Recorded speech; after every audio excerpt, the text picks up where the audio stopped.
Did you speak with my uncle? I wish I had better news about your uncle and Anne. Well, what did he say? I'm afraid he wants you nowhere near Feldcroft, nor Anne. I had to stop that goblin from killing my sister. He had no right to banish me from my own twin. If he thinks banishing me means I'm going to give up on Anne, he's sorely mistaken. He also said he cannot excuse the use of dark magic in any form, and that if he hears of either of us using it, he'll go straight to Professor Black. Huh? That relic, dark magic or not, is the key to saving Anne. To reverse that curse. I will not lose Anne for good. I should send the crest to Anne. She'll know that we need to meet. I'm afraid I don't follow. Nothing, just a thought. Now I'm more determined than ever to learn what power that relic has. What did you mean you'd send Anne a crest so that she'd know to meet you? We just lost our parents, and we were packing up to go and live with Solomon. We couldn't take everything. She was carefully organizing her prized possessions, a box of artifacts she'd collected to do with our family. Jewelry, cards, old photographs. She got to her favorite, a handmade crest, and without a second thought, she handed it to me. "This will keep you safe," she said. "It holds no enchantment, but I've kept it with me since. That's how I can reach Anne. I'll get the crest to her with plans to meet." Be careful, Sebastian. Your uncle could intercept it. We'll be expelled. Even if Ominous is upset with us, he has no love lost for his family. He'd use their connections to the headmaster if we needed his help. I shall wait to hear from you then. Thank you. I very much appreciate you standing by me through all of this. I'll send you an owl when I have news.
Some days are more difficult than others. Natty, is everything all right? There are times when my father's absence drifts to the back of my mind, and I feel peace for a day or two. But this is not one of those times. I miss him. I miss running with him. I miss Matibeleland. He should still be here. And it's my fault that he isn't. It's not your fault, Natty. There's nothing you could have done to prevent it. That is what my mother says. But he died protecting me. And I cannot help but feel guilty over that. I find myself reliving the moment more often than I would like. I believe I would feel less helpless if I could truly put an end to Harlow and the rest of Rookwood's miserable lot. Each day they remain free, they do more damage, leaving people like Archie Bickle to suffer the consequences. I agree, Natty. We'll get them. I've never seen someone so committed to a cause. Thank you. I believe we will get them, beginning with Harlow. Thank you for speaking with me. It was very helpful.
I've always said that travel broadens the mind.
Hello, Mr. Moon. Oh, greetings! I actually have some moons for you. We're getting close, but you must bring me more before I can teach you how to improve casting a la Homora. I'll keep an eye out for more demiguise statues and see if I can bring you more moons. I commend you for your courage and valor, especially since they can only be collected at night.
Lumos.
On another adventure, are we?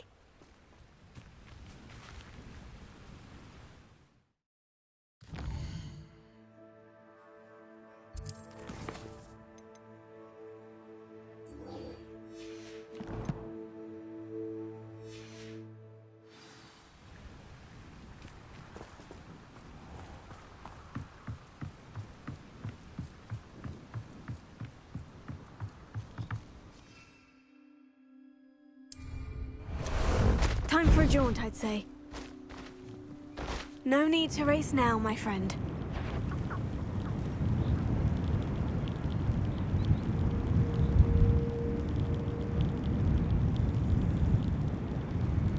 A castle.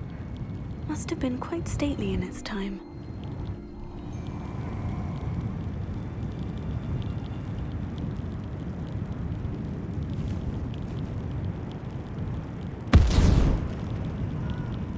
They don't seem to have harmed.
I can do this. I can do this. They will want to help.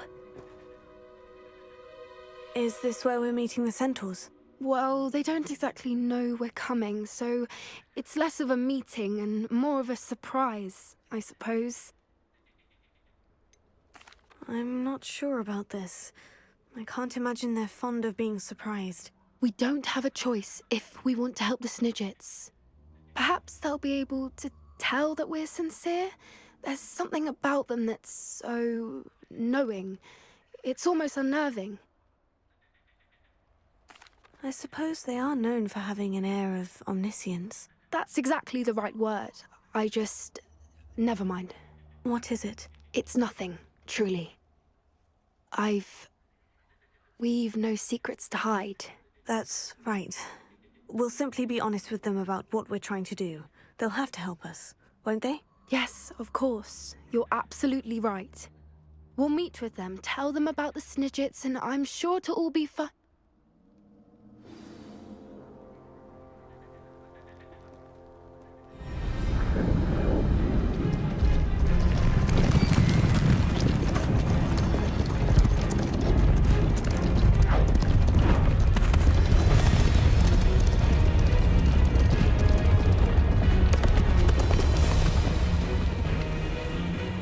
What do you think you're doing here, humans? Please! We were hoping to speak with you. Ah!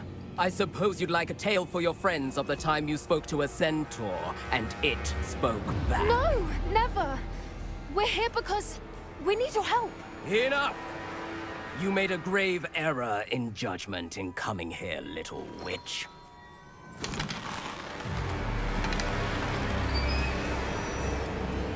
Leave them be, Eric. We do not harm the young. It is not our way. You forget your place, old fool.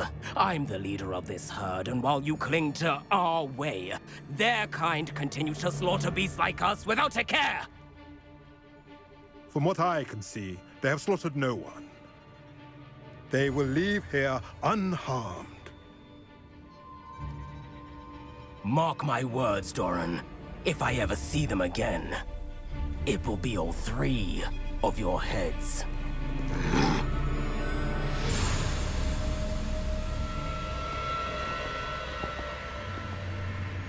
Foolish children.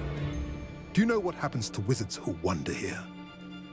Now, Follow me Golden before I... Snidgets are still alive, and the poachers are after them. They know that the key to finding them lies in the moonlight, but they don't know what that means, yet.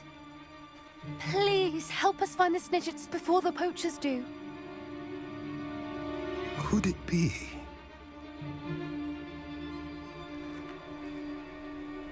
In the south, there is a cave within which lies what the poachers seek. A moonstone. Retrieve it and place it in the henge in the forest. I, on the other hand, must go speak with the herd. Find me after you have done this.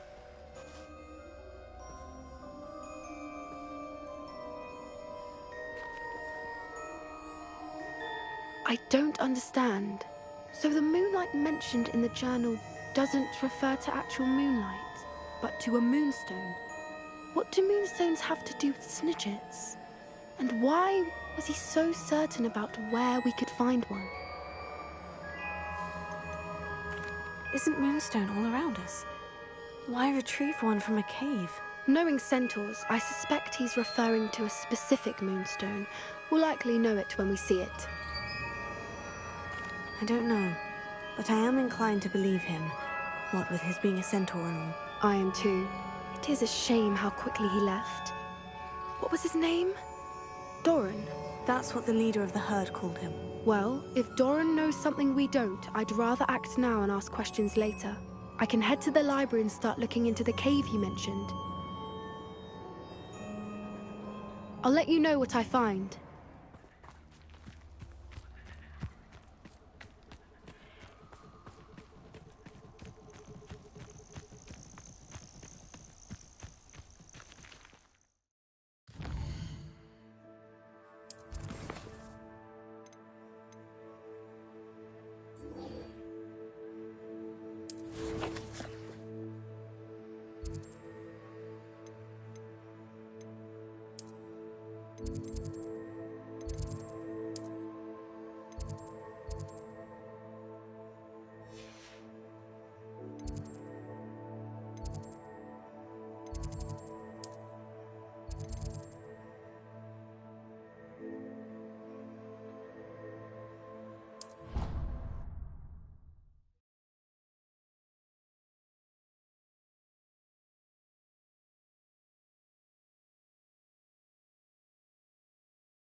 Revelio.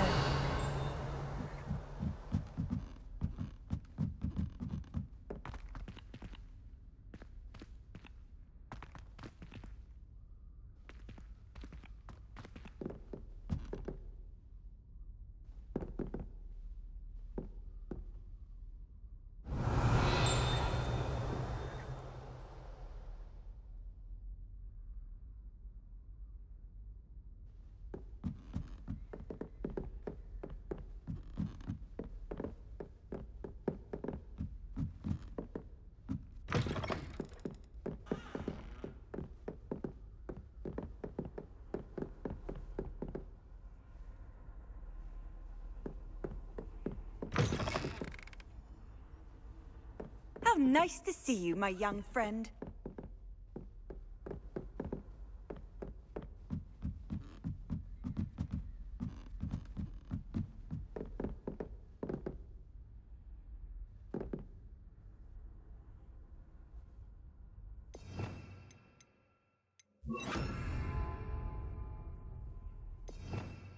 Revelio.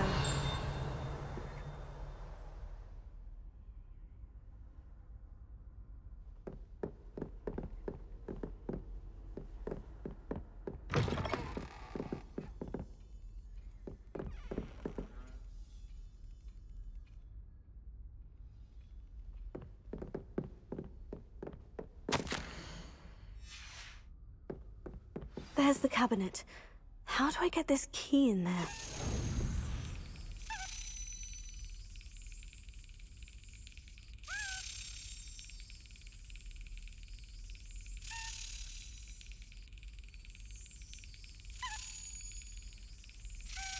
Brilliant!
That relic is the key to saving Anne. I know it. Meet me outside of Feldcroft as soon as you can.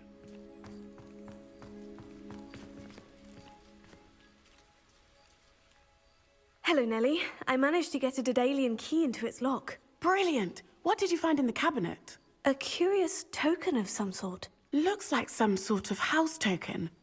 I bet it unlocks house chests. I call them house chests. I've seen the one in Gryffindor and heard they're also in the other common rooms as well. Keep an eye out. I do hope you continue on. For so much effort, the prize must be something grand.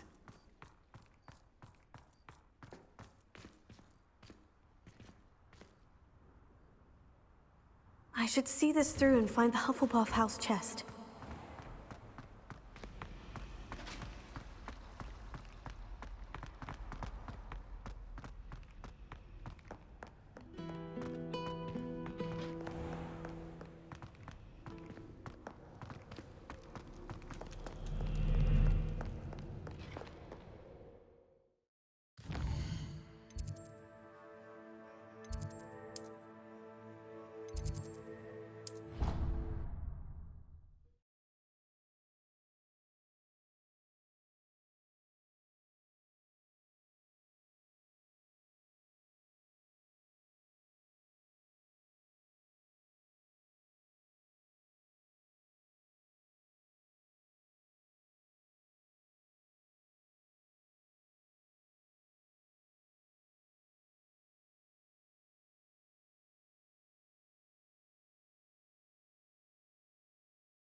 Are you familiar with the hamlet of Irondale?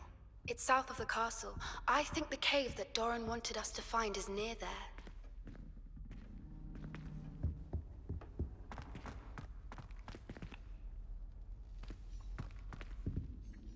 Seems I'll need to find more house tokens if I'm to open this.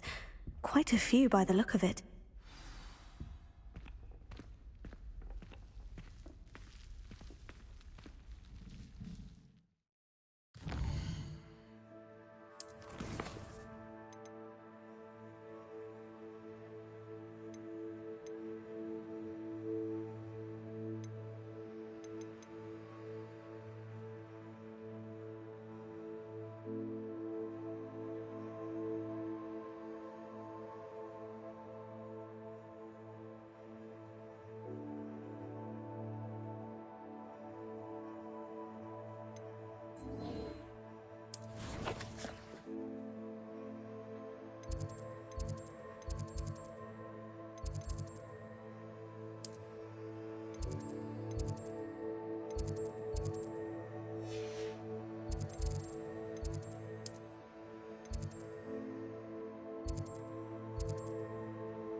It's an outrage!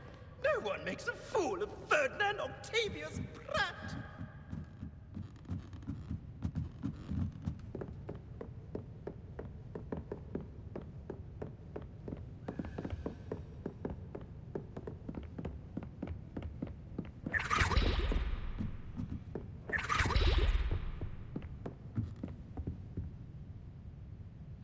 Well, are you ready to test your expertise with my most difficult questions? Give me your worst. Wonderful! I do admire your thirst for knowledge. Emmerich the Evil was killed in a duel against whom? Egbert the Egregious. That's right! Emmerich gained notoriety for terrorizing villages in the south of England during the Middle Ages, when he was the master of the Elder Wand.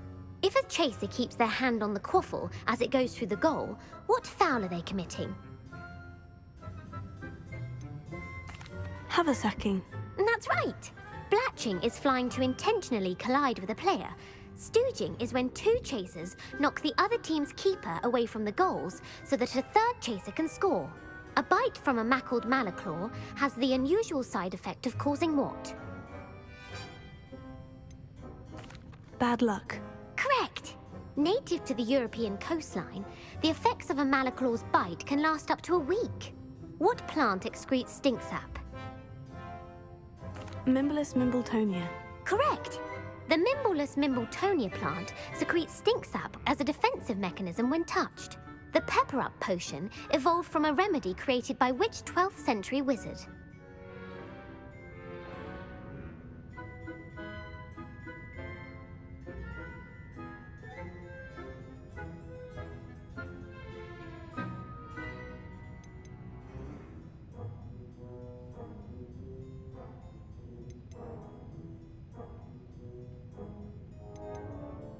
Linfred of Stinchcombe. Very good. Centuries later, Glover Hipworth would expand on Linfred's previous work to create the pepper-up potion we know today. In The Wizard and the Hopping Pot, what does the elder wizard leave for his son in the hopping pot?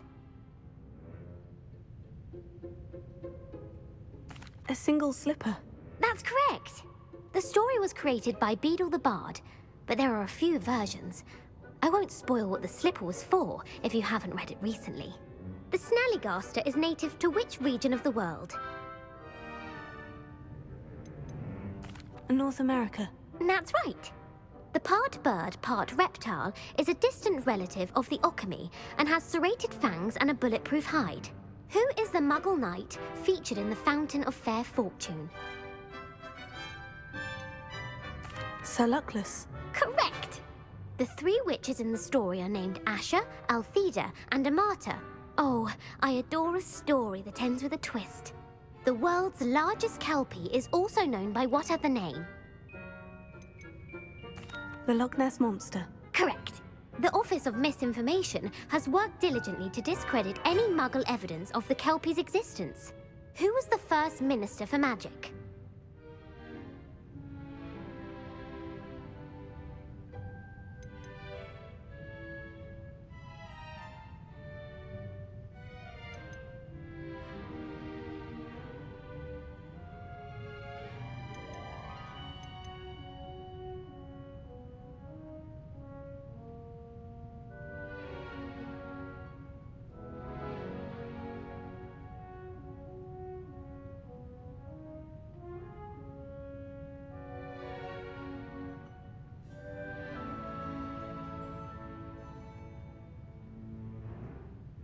Ulick Gamp. Yes!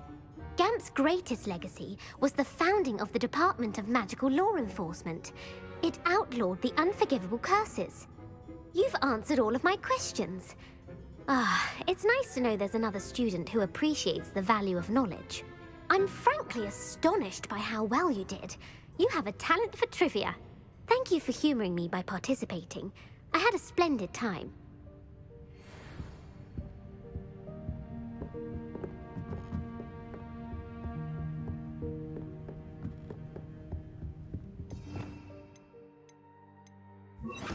Lumos.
Revelio.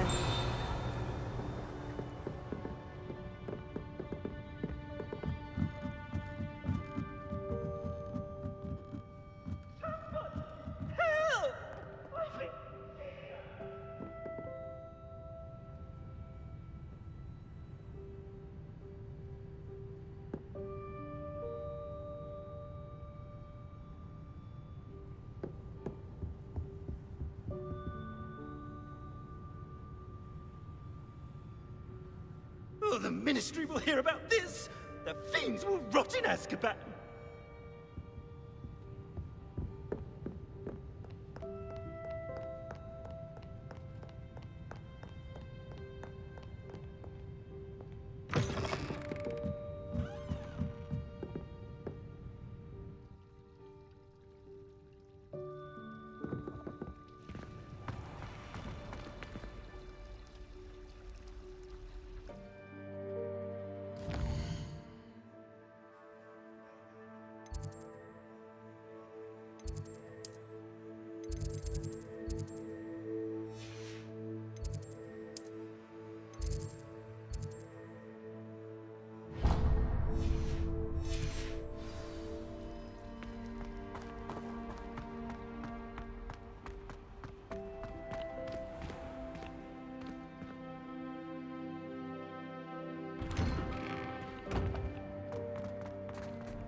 In today's lesson, we will cover a truly thrilling event. The Goblin Rebellion of 1752 and all its triumphant tragedy. But more specifically, we will address the devastating effect it had on the wizard milling industry. Throughout the many goblin battles, countless wizard cloaks were lost.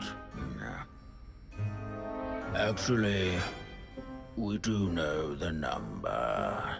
632. But history occurs outside the classroom. And look, it's time for my constitutional. One can practically osmose the history flowing through Hogwarts. I think the professor wants us to follow him. And now for a stroll to the bell tower entrance hall. Along with the rest of the castle, it was completed in the late early Middle Ages. The hall and the bell towers that loom above it contain myriad interesting.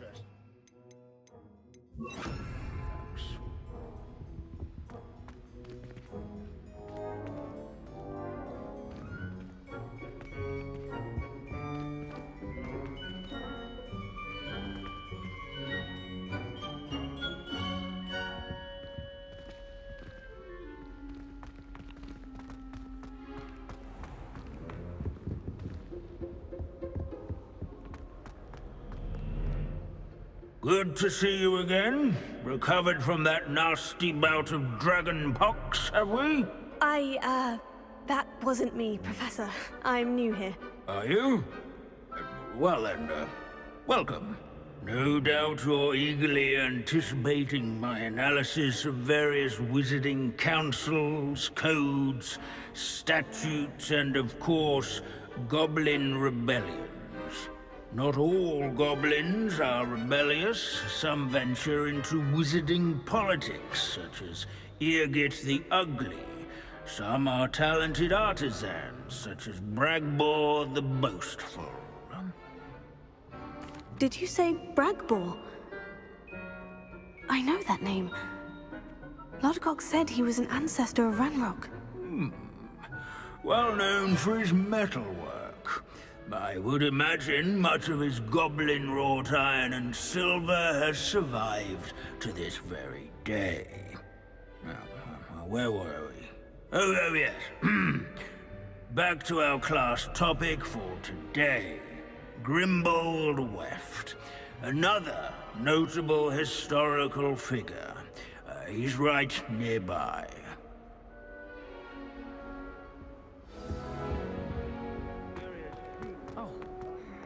Searching for Grimbold Weft is so dull. I'd rather be in Beast's house. All students introduce themselves to this period.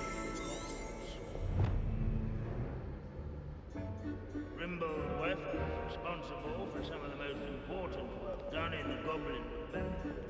These bits of broom are all that's left of a witch called Celine Wartnobby. Rumor has it, she was... Sir Scagglethorpe the Heedless once challenged a mountain troll to a game of musical chairs. Care to guess who won?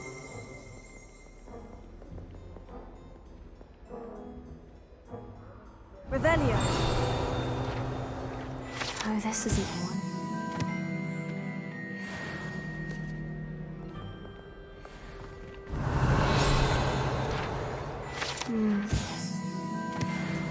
Best keep searching.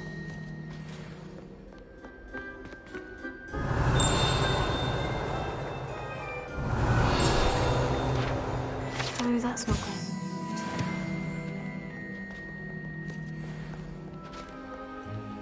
This Revelio. What the hell?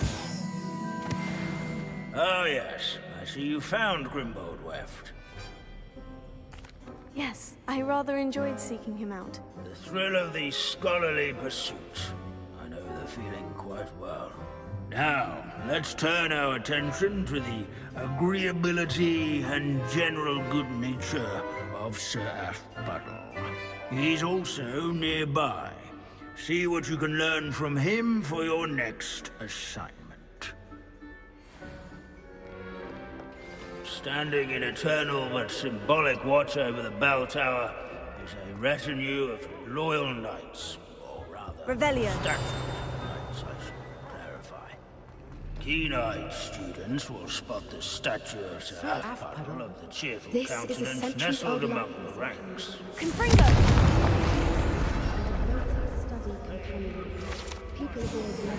Revelio. Slaying bloodthirsty dragons, rather in training yards and sculleries, where his warm and approachable demeanor was celebrated by old friends and newcomers alike.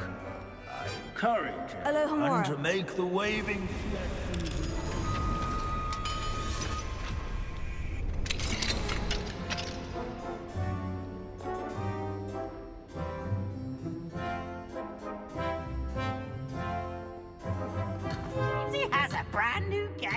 Just beware the open flame. There's nothing quite so magical as history. Dusty, immutable history. Revelio. As one would expect, Hogwarts contains no narthexes, since obviously those would not be found in castles.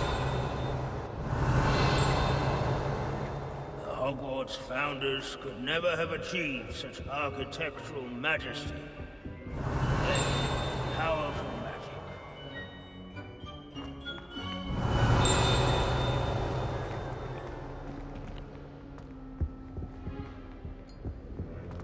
This unassuming smudge is rumored to be the location of the very first successful use of Bombarda. Revelio. I suppose successful is a relative term, since whoever cast it didn't live to tell tale.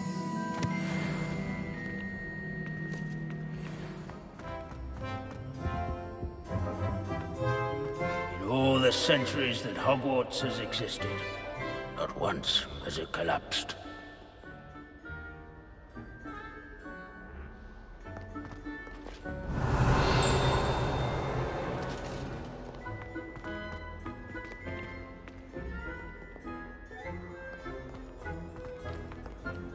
Revelio.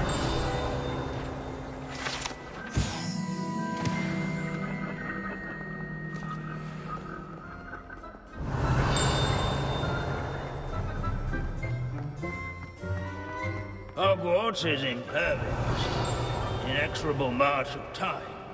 Perhaps that is why I admire it. Professor Binns, I found the statue of Sir Afpuddle. Ah, well done. Alas, Sir Afpuddle's affability was his undoing. Died instantly trying to befriend a basilisk. Eye contact is not always to be encouraged.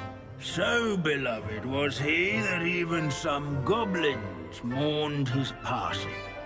Of course, that did not bode well with the rest of the goblins, most of whom could not abide mourning the loss of a wizard. Pity goblins and wizards can't get along. True. But imagine how dull my lectures would be without goblin rebellions to discuss. History does tend to repeat. It is a series of patterns, a thought both comforting and disconcerting. The wise student, such as yourself, will learn from it.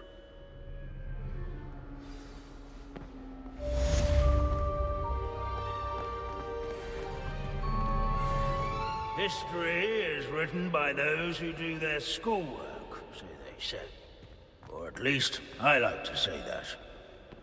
Looks like we've all gone in another one of Binns' wild goose chases. How can we do so much and accomplish so little?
Finite!